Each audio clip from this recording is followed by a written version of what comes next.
Friday Night Stars, presented by Whataburger. Whataburger's Buffalo Ranch Chicken Strip Sandwich is back. 3 chicken strips, signature buffalo sauce, and buttermilk ranch. Available for a limited time. It's week number 11 of this high school football season in Texas, and you know what that means. It's the final week of the regular season. We are prepping for the playoffs on this edition of Friday Night Stars. Bill Jones along with Kyle Youmans. A very, very busy Thursday night of high school football. Seems like everybody wants to play on Thursday night to get ready for the postseason next week. No doubt about it. Everybody wants to get that extra day of rest. And even if you have some wins and losses, we'll talk about a couple of games coming up, that if you win this game this week and you get the higher seed, you may choose to play on a Thursday in round 1 of the playoffs anyway. So you don't want to be going into a short week. So lots of entertainment tonight, and of course lots on the line in the final week of the regular season. All right, let's kick it off with our Whataburger Game of the Week. It's the game of the week that everybody over in Tarrant County have been looking forward to, but also around the state you need to look forward to this. With the emergence of North Crowley this year, they are a perfect 9-0, and they're taking on their crosstown rivals from Crowley High School. Let's hear from those Crowley Eagles to kick things off. It's rivalry week. The kids are really excited. The school is a buzz. So we're excited and kind of ready to see what the end going to be. I always tell them, we don't lose, we learn. So those games that we started off a little slower, we learned a lot about ourselves, got an opportunity to fix those things. Going in the district, continue to improve, and here we are today. We grew up with each other. We grew up with, Pee Wee ball, little league. So it's all friendly competition at the end of the day. But at the end of the day, it is football and it is competition. So we are ready for it. So we're the underdogs. So everybody gonna talk down about us, but we're gonna see this Thursday. I feel like as a team, we believe we're gonna win, and that's all we gotta do is believe.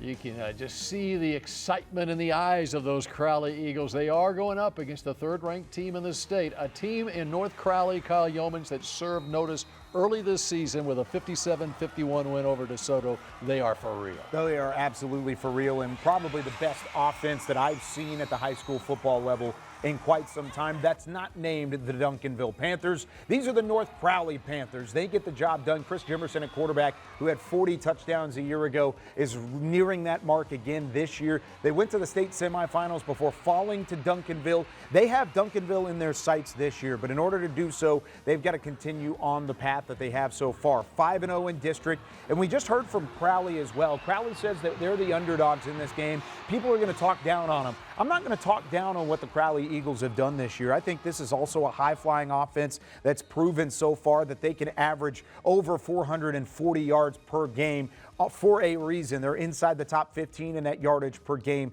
total. They're just not the offense that North Crowley employs. If they want to keep tabs with it, this defense for Crowley is going to have to force a turnover or two to give extra possessions. This should be a high-scoring affair between two teams undefeated in district so far, already locked into the top seed out of either Division I or Division II at the 6A level. Their playoff fate is sealed already. This is all about bragging rights in Crowley. As you alluded to, North Crowley with their sights set on Duncanville. North Crowley's going Division I. Crowley will go Division II, but it is all about bragging rights here. And what a scene also when you consider they got the new stadium there in Crowley. It's going to be filled to the brim. And I just love these names we're seeing this year in high school football. We had Cam Newton playing for Walnut Grove. Now we've got Caleb Williams playing quarterback for Crowley High School. I love it. And he's phenomenal as well. I don't remember exactly who it is, but there's a John Madden that's playing in Texas high school football too somewhere else. So yeah, there's some phenomenal names and a phenomenal matchup,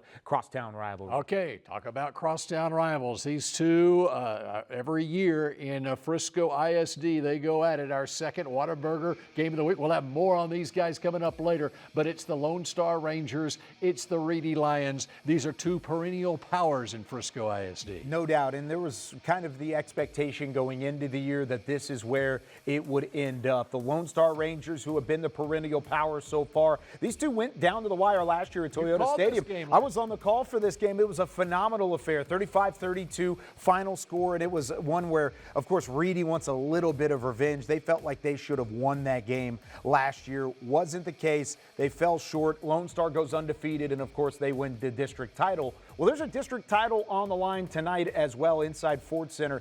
Reedy is the one leading the way. Lone Star slipped up with that miracle against Wakeland a couple weeks ago, but with a win, Lone Star would secure the #1 seed out of the district and continue their dominance in Frisco ISD. Reedy has played with their food the last couple of weeks. 3 straight weeks they've trailed at halftime, but come back to win to keep pace inside the district. This is going to be a fun one. Reedy cannot play with their food against the talented Lone Star team tonight. Yeah, it's going to be a real food fight when they go at it. Like last year, Lone Star in that game had a 29-17 lead midway of the fourth quarter. Here comes Reedy back. They take the lead back at 32-29, all in the final minute, and Lone Star has the game-winning touchdown, which you saw the excitement there. And you mentioned food fight. Remember, this is the battle for the Whataburger up on El Dorado. This is the Whata Bowl in Frisco. Keep that in mind. Of course, we are Whataburger Friday Night Stars. You got to have the nice pub, but they're battling for that El Dorado Whataburger tonight. And we'll have much more on that game coming up in our second segment tonight. But let's get to a team that we haven't had a chance to talk about much this season, and that is a team that wants to make a run in Class 5A, moving down after a couple of years in Class 6A. And what a matchup for the district championship, District 7 5A Division I, Randy Allen's Highland Park Scots against Doug Wendell's Midlothian Panthers. How are we in Week 11 of Friday Night Stars? I know we only started halfway through the season, but we're in the final week of the regular season, and we are just now mentioning Buck Randall and the Highland Park Scots. Buck Randall, their quarterback, 61% completion percentage, 23 touchdowns, 6 interceptions. They've won 5 straight. They take on a Midlothian team that has some talent as well, most notably on the offensive line. Nelson McGuire, 6'4", 320 pounds, committed to Texas A&M. He's going to challenge a Highland Park front seven that's full with talented linebackers and size on the defensive line. Highland Park's going to have to get after this Midlothian ground game if they hope to continue that 5-game winning streak. But the good thing is they do have Randall that can toss it around quite a bit. Young squad overall for Highland Park, really comparatively for Randy Allen's teams in the past, but they still have plenty of talent and plenty of discipline. You talk about that quarterback, Buck Randall. It is rare that Highland Park starts a sophomore quarterback. He's a sophomore. He's got an offer from Colorado State, who, by the way, their associate head coach, a guy by the name of Mummy. Yes, Hal Mummy was the founder, or basically the guy that first ran the air raid offense. Okay. It's his son, Matt Mummy, who is the offensive coordinator and associate head coach at Colorado State. And just looking at Buck Randall there, he fits the mold of those air raid quarterbacks. Colorado's current quarterback, Fowler Nicolosi, went to Aledo. So they've Colorado State, yeah. Say they've pulled some talent from the DFW Metroplex before. Buck Randall would be another great fit up there. But I think he's a sophomore. He's got a long way to go in that recruitment process. There's going to be a lot more offers coming for Buck Randall, and I just love the name. That's a high school football quarterback. He's also could be a linebacker, too. And, oh, by the way, the Midlothian quarterback was also the defensive newcomer of the year, Bo Wendell, but plays both ways for Midlothian, not as he moved to quarterback this year. How about the talent that's coming out of Wiley? The Wiley Pirates and the Wiley East Raiders, a rivalry game. It's basically for second place behind Saxe in District 9 6A, but what a matchup this is. Yeah, Wiley East has been dominant throughout district play outside of that Saxe game. They were the closest to Saxe. That 4-game winning streak coming on the heels of a 19-17 loss to that talented Mustangs team that plays tonight. They'll wrap up their district title in the process. But now you've got this crosstown rivalry as well. It's been a long time since the Wiley Pirates have been as good as they've been in order to challenge Wiley East overall. You've got the Wiley East Raiders, you've got the Wiley Pirates, two teams that of course have rich tradition, but then it's that ground game from Wiley East that should be the difference maker. They're going to continue to pound the rock, and they've done so all year long. And Michael Henderson has 839 yards rushing. He's going to Texas Tech, or at least committed to Texas Tech as a defensive back. So it should be fun to watch when Wiley takes on Wiley East, and there's more football in both those teams' future, it would appear. We're just getting started here on the Friday Night Stars. We take a deeper dive into Frisco ISD and the showdowns at the Star when we continue in just a moment. This segment was brought to you by Whataburger. Yes, it's true. All new iced coffee has officially arrived at Whataburger. Stop by and enjoy one today.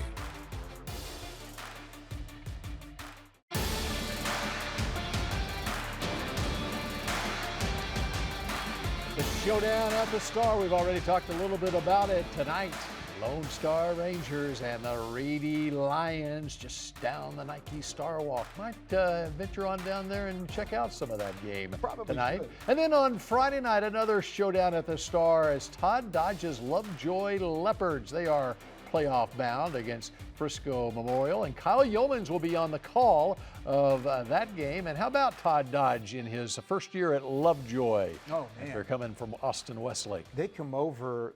I mean, Lovejoy's put up points previously. They've always had a high-flying offense, and they've been contenders at the 5A level. But this year's just been a little bit different. Over 2,000 yards passing. They've got a couple of runners that have at least 600 yards on the ground. I mean, they're a balanced attack. And I'll get the opportunity to talk to Coach Dodge after we're done on this show tonight. So I'll talk a little bit more in depth about it later on. But he's excited about his team and the playoff run that they're gearing up for. Good test in this Memorial squad that has some talent, some athleticism, but just not the complete team that they were envisioning going into the year. Coach Jeff Jackson and company trying to figure things out and end the year on a high note. And in a very tough district. Wins are very hard to come by in that district, as is in the district that Lone Star and Reedy are in. Let's hear more about tonight's showdown at the Star. Like most about them is the leadership and the toughness that they exude every single day, and they've done that day in, day out since we ended last season. So I think that's the reason we've had a lot of success this year. They've built upon that all season and continue to grow it throughout the season. Coach Rayburn brings great culture. He expects greatness from us, and he expects that from us every day, every minute, every practice. Yeah, super excited to have the opportunity to play the last game of the regular season for the district championship. And you know, we play another great opponent in Frisco Reedy. The last couple of years been back and forth, well-coached team, a lot of good athletes, a lot of good players, so we're looking forward to the matchup. We know a lot of those guys, you know, outside of the game of football, so we grew up with them. Some of us went to the same middle school, some of us went to the same elementary school. So we know those guys, you know, when we step on the field, you know, it's not friendly, but as soon as we get off the field, it's no hard feelings. Whoever wins is basically who owns Frisco. So this is a district title, you know, we like those guys over there, but we don't like them on the field. We get to play for a district title. At the beginning of the year, that's what you're shooting for, and having that opportunity is a blessing. The rivalry, we have a Lone Star. You know, we're always at the top, so whenever we play, it's usually for districts. So, you know, it's always a good competition with that game, and we always look forward to it because great competition. It's always Lone Star Reedy at the top of the district, so it's just always been a big game. It's one we circle on the calendar every single year. You know, we want to get them and they want to get us, so it's a big game. Okay, voice of Frisco ISD, Kyle Youmans, tell me about the talent on this Lone Star team, a school that's produced, of course, Ashton Genty, who is going to be at the Heisman ceremony a month or so from now at Boise State right now, Marvin Mims, Nick Bolton, the list goes on and on. What about the talent on this team? Well, they have just the same amount of talent. They have the same amount of athleticism, and they have the same amount of physicality. Jeff Rayburn has built a well-oiled machine at Lone Star. The one thing is health right now. They've got a young quarterback. You mentioned how rare it was in that first segment for Highland Park to start a young quarterback at sophomore. Well, they've got Carice Hoyt, super talented. He will go play college football at some point in his career as well. Super talented, but he's young and he makes some mistakes here and there. Outside of that, they have Davian Gross, who hasn't played since he left the game in the middle of the Wakeland loss, that Wakeland miracle that we talked about earlier. He's the more dynamic, most dynamic player probably on the field tonight. So it's a lot of athleticism, a lot of discipline, a lot of talent with Lone Star. But on the opposite side with the Reedy Lions, you heard from Mason Easley there. This is a high-flying Reedy Lions team. They can get downhill. They have a pretty fun running back with Tristan Airy and what he brings to the table from a bell cow standpoint. But it's really all about the athleticism of Frisco Reedy trying to match the physicality of Lone Star. Who's going to come out on top? We saw how close it was last year. It's going to be another tight one again this year, especially whenever you have both teams fighting for that district title. Carice Hoyt, one of the top 5A quarterbacks in the state of Texas. Who are some other ones here in the Metroplex? That and more when Friday Night Stars continues in a moment.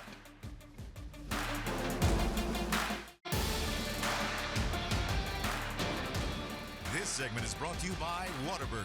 Whataburger's Buffalo Ranch Chicken Strip Sandwich is back. 3 chicken strips, signature buffalo sauce, and buttermilk ranch. Available for a limited time. Friday Night Stars continues here as we get you ready for the final Thursday night and Friday night of the regular season. Bill Jones and Kyle Youmans, and then it's playoff time. One of the things I love about Texas high school football playoffs is checking out the quarterbacks in the postseason. That's when you can really see them come along, because some of the quarterbacks during the regular season, if you're playing on great teams, you're not even playing in the second half of games and you're not racking up the stats. The real test is when the postseason is. But having said all that, let's take a look at the Class 5A leaders in the area as far as quarterbacks. These are total passing yards, and a guy that you're very familiar with. What a season Walnut Grove has had. Prosper ISD. Hayes Hackney, the #1 quarterback in terms of passing yards in 5A this year. Yeah, Hackney, a great player, dual threat quarterback, 5'9", 150 pounds, but he's a lot more than that, and you can see why with the 29 passing touchdowns that he's had. I've seen 4 of these 5 guys in action. Jaden Maples, we've talked about Frisco Wakeland a couple times in this show throughout the years because of their Frisco connection and the Friday night Ford Center connection as well. But watch Zeandre Williams start to turn some heads as well. He doesn't have any stars on his 24/7 composite profile, but he has offers, and that tells me he's under the radar whenever it comes to the recruiting process. He's got offers from teams like North Texas, Louisiana Tech, Pittsburgh, who's of course a top 20 team this year in the AP top 25, Texas State, UTSA, legitimate programs at the Division I level fighting for his services. He's got a big arm, 6 foot, 195 pounds. That's such a tough district, and we've talked about that district a number of times as well. You got to keep fighting in order to get into the playoffs, but if they do, watch for Zeandre Williams, Zay Williams as they call him, to have some opportunity to make a run and make a name for himself as well. Okay, so just some names to keep an eye on as the playoffs kick off next week in Class 5A. All right, what's one of the top defenses you'll find anywhere? Well, we go west a little bit, and we'll tell you about the Graham Steers when we come back here on Friday Night Stars in just a moment.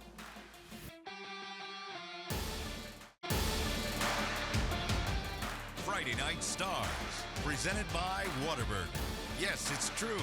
All new iced coffee has officially arrived at Whataburger. Stop by and enjoy one today.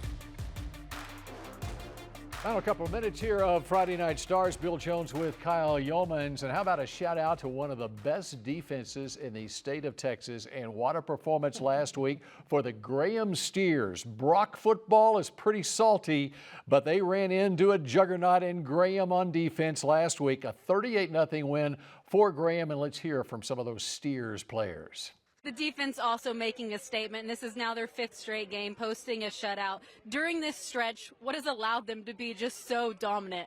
They play for each other, and they play really hard. You know, those kids know their assignments to a T, but they play with such passion. I mean, I've been doing this now for 27 years, and I've never had a defense play this hard before. We're going all the way. That's the plan. I mean, we're going to do it. That's our idea. We're not backing up from it. We're not going to shy away from it either. We ain't going to lie. Even if it's an interview, we ain't going to lie about it. Get this, Kyle, a 38-0 win over Brock. It's their 7th shutout of the season. Only Springtown and Decatur have opened up some points on this defense. So that means Decatur and Springtown may be going all the way as well, as you just heard from Ty Thompson. I mean, that means they've got a high-flying offense, because if you're scoring points on this team, then you're doing something right. I mean, Burke Burnett, Lake Worth, Bridgeport, Mineral Wells, Brock, the last 5 games they've played have all resulted in shutouts. If I'm on the schedule moving forward, like Dunbar and Eagle Mountain down the stretch for these teams, I'm looking at my offense and saying, buckle your chin straps. Let's get after this, because this is going to be a rock fight. You might ask, okay, do they have a chance of setting the all-time state record for shutouts in a season? No, they don't. Dangerfield High School in 1983 posted 14 shutouts, including 13 in a row. So if they go, so 14 shutouts. If they go all the way to the state title game, nobody scores a point that's on them. The rest 7 more games. That's right. It'll be it 14. Could happen. There you it could go. happen. You're telling me there's a chance, and we'll see you again next week.